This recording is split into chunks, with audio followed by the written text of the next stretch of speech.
तो चलिए शुरू करते हैं बैलेंस शीट के बारे में। ठीक है सर, तो ध्यान दीजिएगा, बैलेंस शीट क्या होता है, यानी चिट्ठा क्या होता है और क्यों बनाते हैं, ये बात तो आप लोगों ने देख ही लिया है पहले ही। बस सीख लेना है हमें कि बैलेंस शीट बनाते कैसे हैं। बट फिर भी आइए जरा उसके बारे में लिख लेते हैं। लिखेंगे बैलेंस शीट के बारे में। क्या है बैलेंस शीट सर? तो बैलेंस शीट को क्या हम लोग last part of final account बोल सकते हैं क्या? फाइनल अकाउंट का अंतिम, सबसे अंतिम में बनाए जाने वाला एक स्टेटमेंट है, ऐसा बोल सकते हैं क्या?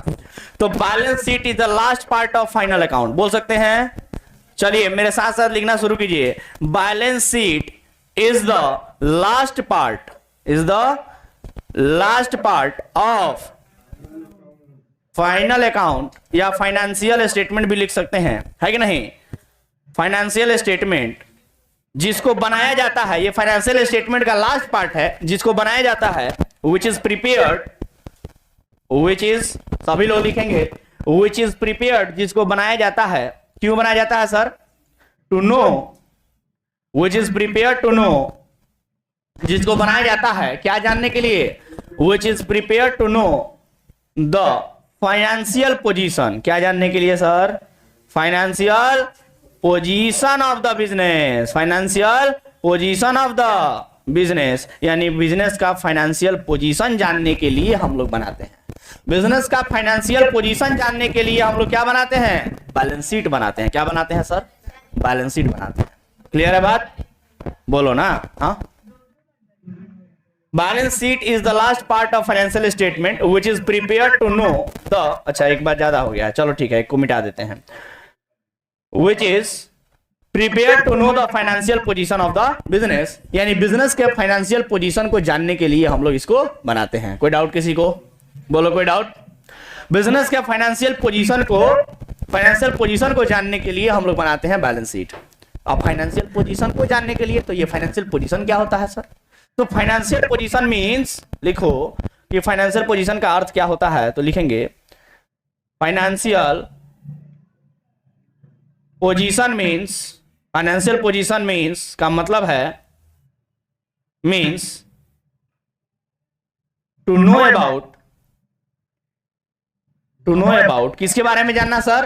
तो to know about assets, liabilities, liabilities and capital of the business, capital of the business, यानी बिजनेस का एसेट जानने के लिए, बिजनेस की लायबिलिटी को जानने के लिए और बिजनेस के कैपिटल को जानने के लिए हम लोग क्या बनाते हैं? बैलेंस शीट बनाते हैं। कोई पूछेगा तो बताओगे आप बैलेंस शीट क्या होता है?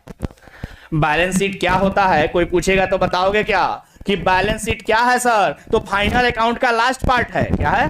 फाइनल अकाउंट का लास्ट पार्ट है जिसको बनाया जाता है। क्यों? फाइनेंशियल पोजीशन जानने के लिए। फाइनेंशियल पोजीशन का क्या अर्थ है? एसेट, लायबिलिटी और कैपिटल की जानकारी। समझ गए बात? बोलो कोई दिक्कत?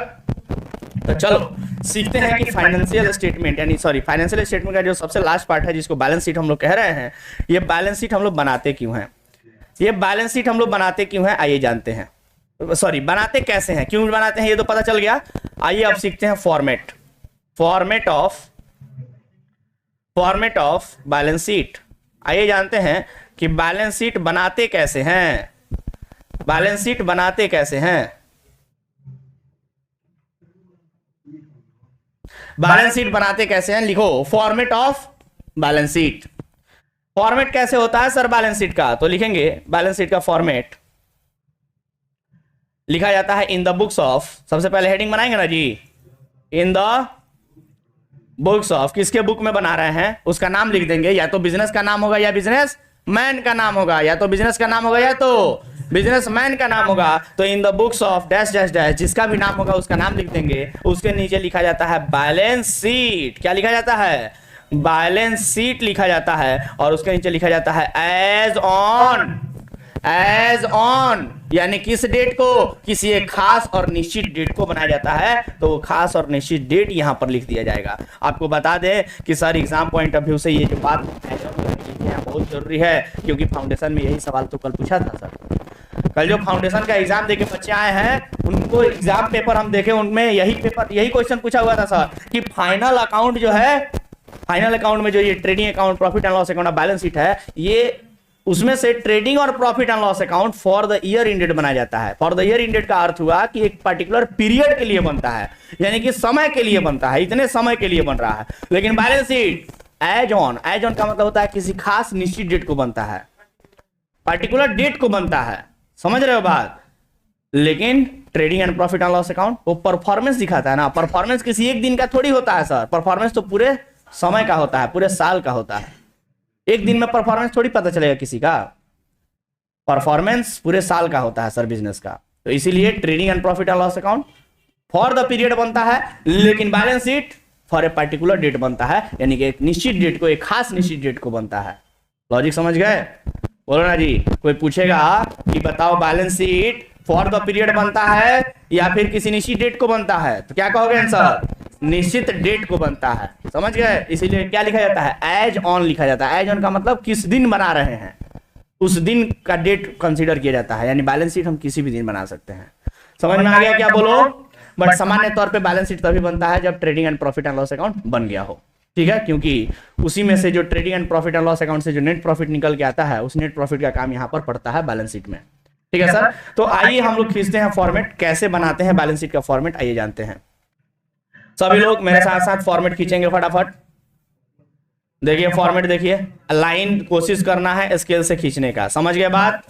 कोशिश करना है लाइन स्केल से खींचने का, सीधा सीधा जैसे कि हम खींच रहे हैं, सब लोग ध्यान से देख लेंगे। समझ में आया क्या? बोलो।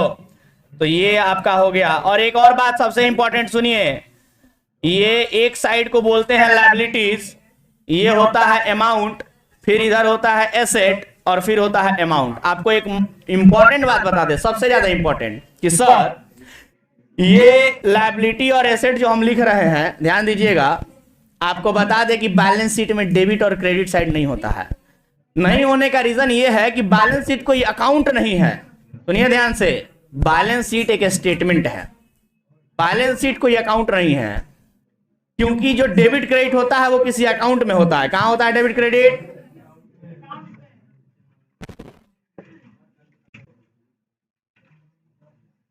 बैलेंस शीट कहां बनता है सर? अकाउंट, सॉरी मैंने डेबिट क्रेडिट कहां लिखते हैं सर? अकाउंट में लिखते हैं। डेबिट क्रेडिट कहां लिखते हैं? अकाउंट में लिखते हैं। और बैलेंस शीट कोई अकाउंट है ही नहीं, समझ रहे हो बात। बैलेंस शीट क्या है? बैलेंस शीट क्या है? स्टेटमेंट है। बैलेंस शीट एक स्टेटमेंट है, अकाउंट नहीं है सर, समझ गए बात। और इस वजह से बैलेंस शीट में डेबिट क्रेडिट नहीं होता है, बल्कि बैलेंस शीट में दो साइड होते हैं। कौन कौन? एक लायबिलिटी साइड और दूसरा एसेट साइड, समझ गए बात। एक लायबिलिटी साइड होता है तो दूसरा एसेट साइड होता है। बैलेंस शीट का जो लेफ्ट हैंड साइड होता है, लेफ्ट हैंड साइड माने बायां साइड, उसको बोलते हैं हम लोग क्या? Liability side. और जो दायां साइड होता है उसको क्या बोलते हैं? Asset side. समझ गए बात? बोलो कोई दिक्कत? और ध्यान रखिएगा कि सर बैलेंस शीट में जो एसेट और लायबिलिटीज होते हैं, ये एसेट्स और लायबिलिटीज ऑलवेज दोनों तरफ इक्वल होने चाहिए।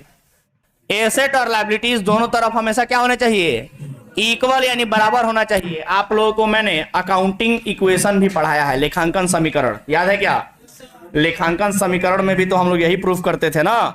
लेखांकन समीकरण में भी तो हम लोग यही प्रूफ करते थे कि बिजनेस का एसेट बराबर है बिजनेस के लायबिलिटी और कैपिटल के।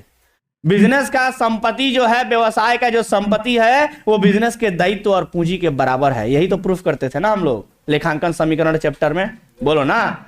तो सर वही बात यहां भी दिखता है बैलेंस शीट में भी। एक तरफ हम लोग लायबिलिटी और कैपिटल को लिखते हैं, यहां लायबिलिटी के साथ साथ आप प्लस कैपिटल भी लिख सकते हो। एक तरफ लायबिलिटी और कैपिटल को लिखते हैं तो दूसरे तरफ एसेट्स को लिखते हैं, और यही लायबिलिटी और कैपिटल बाद में चल के किसके बराबर हो जाता है? एसेट्स के बराबर हो जाते हैं। यहां पर नीचे टोटल क्या करना पड़ता है? बराबर करना पड़ता है। लॉजिक समझ गए? दोनों तरफ अमाउंट जो होगा वो क्या होगा जी? दोनों तरफ जो अमाउंट होगा वो अमाउंट इक्वल होगा, यानी कि बराबर होगा। आवाज नहीं करो पीछे, कंसेप्ट समझा रहे हैं, बढ़िया समझो, ठीक है। एग्जाम्स में यही सब छोटे छोटे जो एनालिसिस हम दे रहे हैं, वही एनालिसिस से सवाल पूछा जा रहा है।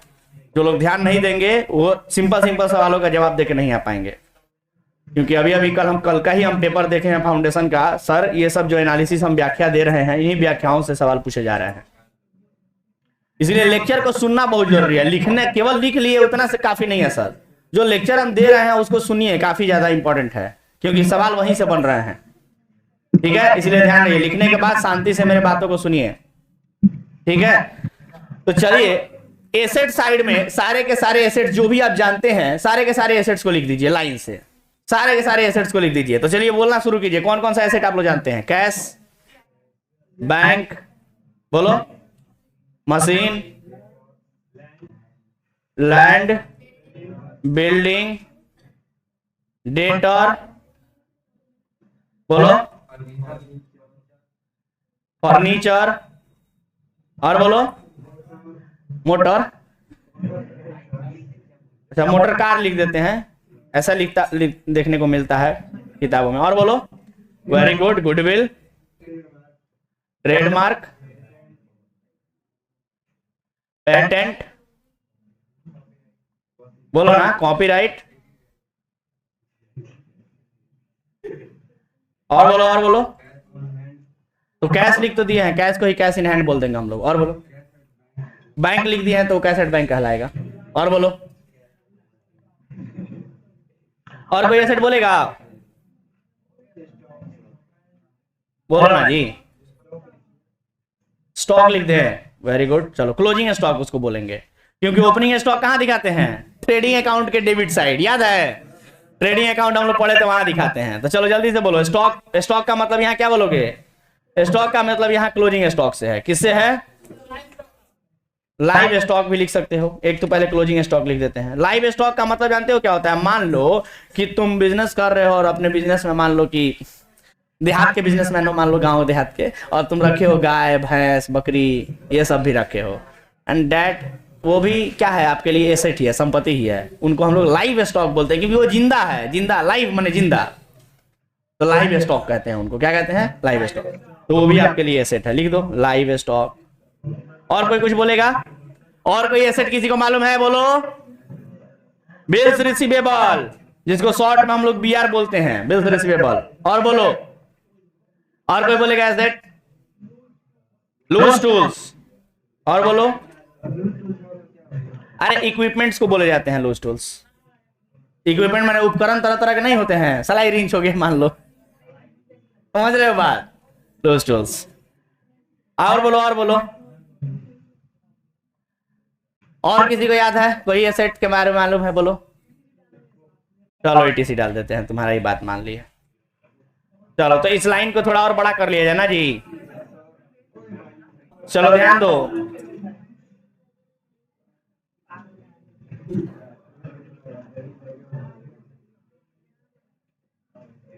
चलो लाइबिलिटी साइड में बोलना शुरू करो, लाइबिलिटी साइड में बोलना शुरू करो। इन सब का जो है, इन सब का अमाउंट भी ऐसे क्रॉस करके लिख दिया करना, ठीक है सर? बोलो, कोई दिक्कत? समझ आ रहा है क्या? मेरे साथ साथ फॉर्मेट बनाते चलिए सर, साथ साथ फॉर्मेट बनाते चलिए सभी लोग। चलिए लायबिलिटी साइड में आ जाइए, बोलिए क्रेडिटर, और बोलिए बिल्स पेएबल। बिल्स पेएबल को शॉर्ट में बीपी बोलते हैं। क्या बोलते हैं? BP. Bank loan, bank overdraft, और बोलिए, और कोई बोलेगा? बोलो ना। एक मिलता है, जानते हो, एक तो मिलता है आइटम वाइफ्स लोन, अक्सर मिलता है क्वेश्चन में। हाँ, बीवी से लिया गया लोन, ये भी लायबिलिटी है। आप लोगों को पहले भी चर्चा कर चुके हैं, एक बार फिर से बता देते हैं। गलती से भी बीवी से लिया हुआ पैसे को अपना पैसा ना समझ ले, कैपिटल ना समझ ले, तो उसको क्या समझना है? क्या समझना है? लायबिलिटी है, आपके बिजनेस का दायित्व है, लौटाना पड़ेगा, छोड़ेगी नहीं। हाँ, अरे क्वेश्चन में कंफ्यूज करने के लिए देता है वाइफ लोन। अब बच्चे समझेंगे कि वाइफ का लोन है, मतलब वाइफ का लोन क्या ही लोन मानेंगे हम? अपना ही पैसा मानेंगे? नहीं नहीं नहीं नहीं नहीं, गलती से भी नहीं। वाइफ का पैसा तुम्हारे लिए कर्जा है, तुम्हें लौटाना पड़ेगा उसको वापस। नहीं, एक्सटर्नल लायबिलिटी है। इंटरनल लायबिलिटी सिर्फ तुम्हारा पैसा, कैपिटल है बस। अगर वाइफ चला रही है बिजनेस, देन हस्बैंड का जो पैसा होगा वो लोन कहलाएगा, हस्बैंड लोन। बट किताबों में हस्बैंड लोन नाम का शब्द कम दिखता है, वाइफ लोन अधिकतर दिखता है क्वेश्चन में, तो मैंने लिख दिया इसलिए, ताकि कभी मिले तो कंफ्यूज आप लोग ना हो। आगे बढ़ो, आगे बोलो, हाँ बोलो आगे। कोई liability, interest and capital liability नहीं ना है। सुनो सुनो, कैपिटल कैपिटल कैपिटल का अमाउंट जो है वो इनर कॉलम में लिखा जाएगा। कहां लिखा जाएगा? इनर कॉलम का मतलब समझ रहे हो, अंदर पर्टिकुलर वाले कॉलम में। उसके बाद उसमें से लेस किया जाएगा, लेस माने माइनस किया जाएगा। क्या माइनस किया जाएगा सर? ड्राइंग को माइनस किया जाएगा। अगर क्वेश्चन में ड्राइंग बताया है, अगर क्वेश्चन में ड्राइंग बताया है तो ड्राइंग को यहां से क्या किया जाएगा? माइनस किया जाएगा, और फिर उस अमाउंट को नीचे लिखा जाएगा, बाहर नहीं। जानते हो काहे कि इस बैलेंस शीट के पहले तुम लोगों ने क्या बनाया है? Profit and loss account. अब प्रॉफिट एंड लॉस अकाउंट में या तो नेट प्रॉफिट निकल के आता है या तो नेट लॉस निकल के आता है। अगर वो नेट प्रॉफिट निकल के आया है तो नेट प्रॉफिट को ट्रांसफर किया जाता है कैपिटल में। कहां ट्रांसफर किया जाता है? क्योंकि बिजनेस में अगर नेट प्रॉफिट होगा तो हमारी पूंजी बढ़ेगी। अगर नेट लॉस यानी कि लॉस होता है, बिजनेस में नुकसान होता है, तो हमारी पूंजी घटेगी। सिंपल सी बात है। तो अगर नेट प्रॉफिट हुआ तो इस कैपिटल में लाके ऐड किया जाएगा, जोड़ा जाएगा। लेकिन अगर नेट लॉस हुआ तो इस कैपिटल में से माइनस किया जाएगा, लेस किया जाएगा। लॉजिक समझ गए? तो मान लो कि नेट प्रॉफिट हुआ है तो क्या करोगे? ऐड। अरे हम लॉस मान के क्या है बिजनेस करे भाई? बिजनेस में प्रॉफिट होगा। मान लो प्रॉफिट हुआ है तो क्या करेंगे? ऐड। ऐड करके यहां क्या लिखेंगे? नेट प्रॉफिट, और जोड़ करके अब क्या करेंगे? बाहर करेंगे। लॉजिक समझ गए? लॉजिक समझ गया? बोलो कोई दिक्कत?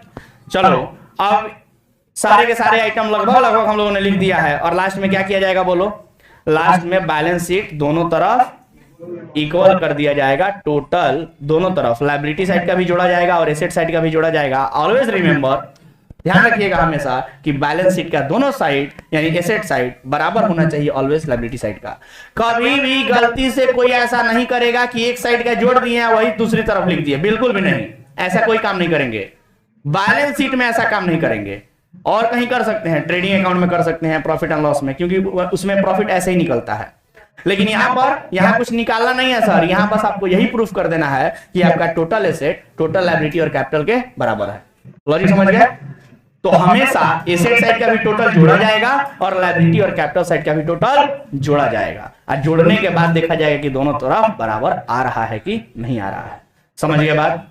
अगर बराबर आया मतलब सब कुछ ओके है। अभी तक जितना अकाउंटिंग आप लोगों ने सीखा है सब ओके है। बराबर नहीं आया, अब चेक करना शुरू कीजिए कहां गड़बड़ किए हैं। फिर आइएगा वेलकम टू रेक्टिफिकेशन, जो सिवान जिला में कोई नहीं पढ़ाता है। The only coaching is commerce 2.0, जहां रेक्टिफिकेशन चैप्टर पढ़ाई होता है। चैलेंज, ओपन चैलेंज करते हैं सबको डायरेक्टली। यहां पर रेक्टिफिकेशन चैप्टर कहीं नहीं पढ़ाई होता है सर, ठीक है? आपके टीचर लोग अगर माने कहीं और आप लोग सुने होंगे, जानते होंगे, आपके दोस्त या कहीं और पढ़ते होंगे, तो उनसे पूछिएगा, कहिएगा कि अपने टीचर से पूछे कि रेक्टिफिकेशन चैप्टर पढ़ाइएगा। ओपन चैलेंज हम करते हैं, पढ़ाते हैं तो बोलते हैं। आप लोग बीआरएस पढ़ा है ना? पूछिएगा, आप लोग बीआरएस पढ़ के आए हैं जी? नहीं। आप लोगों ने पढ़ा है ना बीआरएस? कहीं नहीं पढ़ाई होता है। ये 2-3 नए बच्चे आए हैं, पूछो इनसे, नहीं पढ़ाई हुआ है, नहीं होता है पढ़ाई। समझ गए? फाउंडेशन में बीआरएस से 5 नंबर का सवाल पूछा है, एक चैप्टर से 5 नंबर का सवाल, वेरी इंपॉर्टेंट। पूछता है, सीए में भी पूछता है, सीएमए में भी पूछता है, दोनों में पूछता है। समझ गए? तो लोग खाली काम चला रहे हैं कि चलो 11th का काम चल जाएगा। अरे यार, काम चलाने थोड़ी तुम लोग आए हो। तो माइनस कर देते हैं, लेस नेट लॉस माइनस करके तब बाहर करते हैं। समझ गए? ए सुनो, इनका सवाल है कि सर यहां पर अगर नेट लॉस आया रहता तो क्या होता?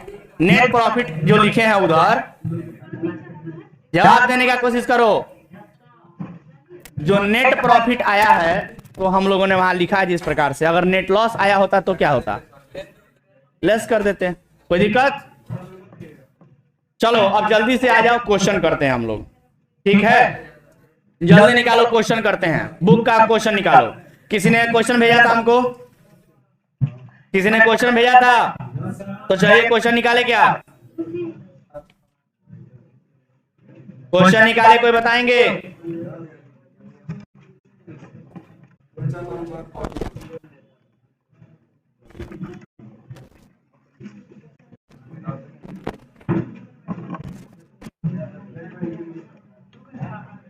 जल्दी क्वेश्चन निकालो, क्वेश्चन बुक में, बुक है ना जी सबके पास? बुक है तो बैलेंस शीट का क्वेश्चन निकालो। हम भी निकाले क्या? चलो हम भी निकालते हैं। सभी लोगों ने लिख लिया होगा ऐसा उम्मीद करते हैं।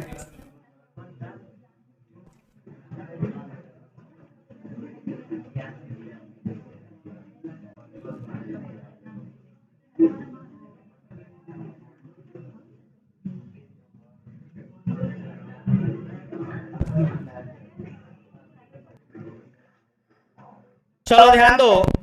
तो अब हम लोगों को देखना है कि सर जो फॉर्मेट हम लोगों ने सीखा है उसके आधार पे हम लोगों से क्वेश्चन बन रहा है कि नहीं।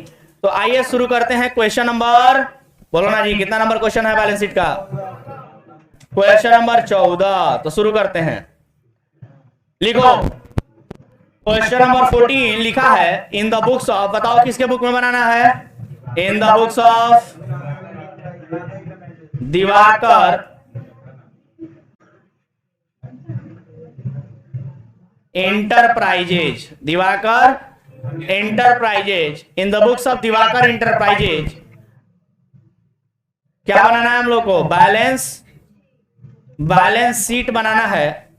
एज ऑन, कौन से डेट को बनाना है बाबू? डेट दिया था ना जी, एज ऑन 31 मार्च 2022। चलो अब जल्दी से फॉर्मेट खींच दो तो जरा, जल्दी से फॉर्मेट खींचो, डू इट फास्ट।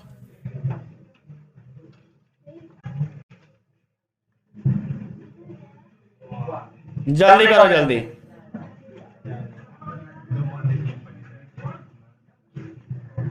जल्दी करो।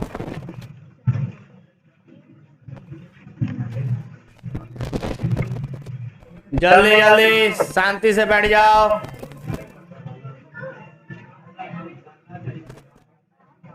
शांति से बैठ जाओ।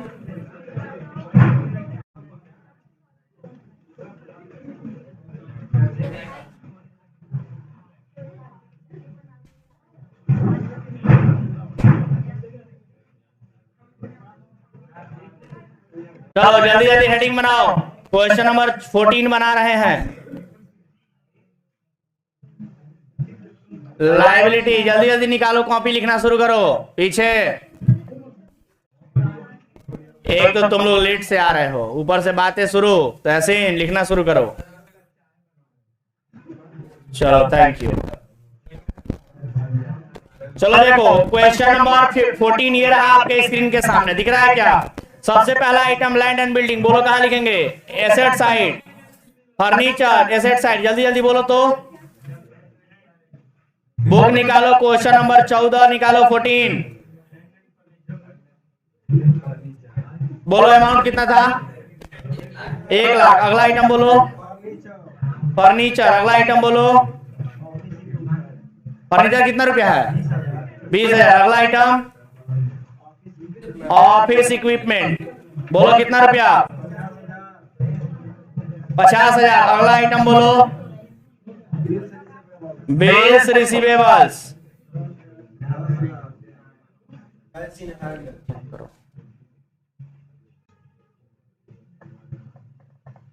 हाँ जी, बिल्स रिसीवेबल कितना रुपया? 10,000। अगला आइटम कैश इन हैंड, कितना रुपया? जल्दी लिखना शुरू करो, कितना रुपया? 12,000। अगला आइटम कैश एट बैंक, कितना रुपया? 22,000। 28,000। चलो अगला आइटम सन्ड्री डेटर्स, कितना रुपया? 30,000। अगला आइटम, अगला आइटम बोलो, बोल ही नहीं रहे सब। ड्राइंग है तो ड्राइंग को कहां लिखेंगे? कैपिटल में से माइनस करेंगे। तो चलो लायबिलिटी साइड आ जाओ, बोलो अगला आइटम कैपिटल, कितना रुपया दिया है? 1.5 लाख। इसी में से ड्राइंग को माइनस कर दिया जाए तो लिखो लेस ड्राइंग। बोलो कितना रुपया है? 5,000। माइनस करके नीचे लिखेंगे, कितना आएगा? 1,45,000। अगला बोलो। ओके ओके ओके, बोलते जाओ लाइन से, पहले फॉर्मेट की चीजें खत्म करो, फिर फॉर्मेट के बाहर की चीजें लिखना। देखो जो यहाँ पर 1,45,000 रुपया भी हम अंदर लिखे हैं, जानते हो अंदर क्या लिखे हैं? कैसे कि हो सकता है क्वेश्चन में या तो नेट प्रॉफिट देगा या नेट लॉस। हमारे क्वेश्चन में क्या दिया था?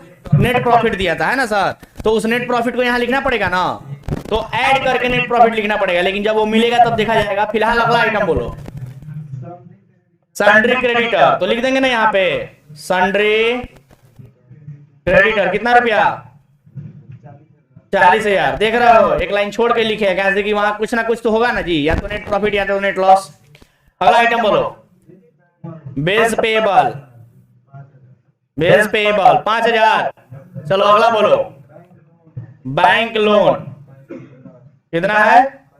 35,000। अगला बोलो, नेट प्रॉफिट दिया है। क्लोजिंग स्टॉक पहले नहीं बोलोगे? क्लोजिंग स्टॉक को एसेट साइड में लिखेंगे ना जी। क्लोजिंग स्टॉक कितना है? 15,000। चलो अब बोलो, नेट प्रॉफिट कितना है?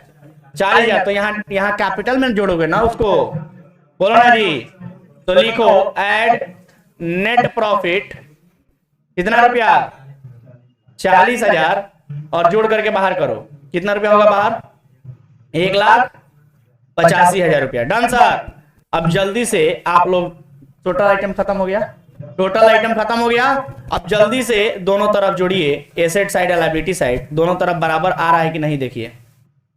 दोनों तरफ जोड़िए जल्दी से। कोई जोड़ेगा कैलकुलेटर पे? फटाफट जोड़ो जल्दी जल्दी, जल्दी जल्दी जोड़ो।